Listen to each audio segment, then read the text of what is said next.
From my robes I pull a piece of parchment, 2 sticks of incense, 3 fly wings, and some dog poo. Waving my hands in a complex series of motions, I whisper the incantation, and I cast Fireball!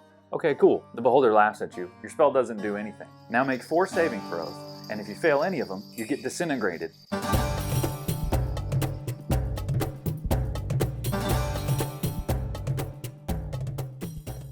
Hey, it's Tim here, your average dungeon master and your amateur bar master. Today I'm making a variation on a white Negroni. The Negroni is a 3-ingredient cocktail. Cocktails like this are super easy to make. 3 ingredients into the stirring glass, mix them up, pour them over a rock of ice, and on your way. White Negroni is traditionally made with gin, a dry bittering agent like Suze or Dry Vermouth, and a white sweet modifier like Lillet or Coca Americano. I'm going to use Mead in this one, and I'm going to call it the Eye of the Beeholder.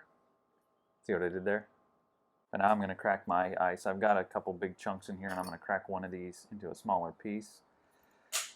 The small pieces of ice in this will melt faster than the big pieces, providing the necessary dilution. So first of all, let's listen to this. First ingredient, American gin here, 1 ounce of all these 3 ingredients here. The gin. Okay, the white Negroni has a sweetener in it. Today I'm using this Camelot Mead. It'll give me some sweetness into here that balances well with the dry vermouth. 1 ounce of Mead. 1 ounce of my dry vermouth. The vermouth provides a sharp dryness to the drink. 3 ingredients in the mixing glass, simple as that. Stir it up for about 30 seconds. You want to get everything chilled and diluted. I just saw a bird attack another bird on my bird feeder.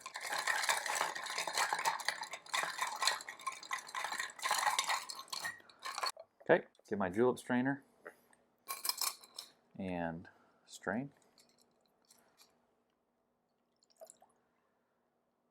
Get my rock of ice, as clear as I can get it. I think that's pretty good. Lower that into the glass with my spoon so that I don't splash. I'm going to garnish this with 2 different things. First, grapefruit bitters. I'm garnishing with bitters today because I want the drink to evolve as I go here, as I get some bitters in some drinks, more and less in others. Now for my lemon, get my Y peeler, pull my lemon peel over the drink so I get as much oil into the drink as possible. Press, break that peel over the top. And then I'm going to do a little bit of a special garnish for my Beeholder. I'm going to fold this up into a wave. I think that maybe kind of looks like the pattern, striped yellow pattern of a bee a little bit. And there's my Eye of the Beeholder. Cheers. The Beeholder is a classic D&D monster from the first edition of the game. It's a giant floating eyeball with 10 fleshy tendrils coming off of it that each have an eyeball on them. Each of those can cast a spell at the players. The eyeball in the center casts an anti-magic cone so it can shut down any magic users in front of it and then shoot off spells. It's a great monster to use against a group by itself because it can act after each player.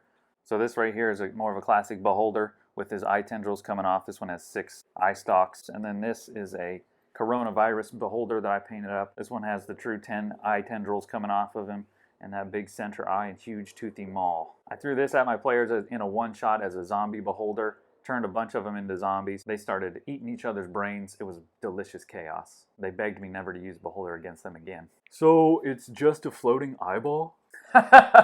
Yeah, it's just a giant floating eyeball that wants to kill you. Nothing to worry about.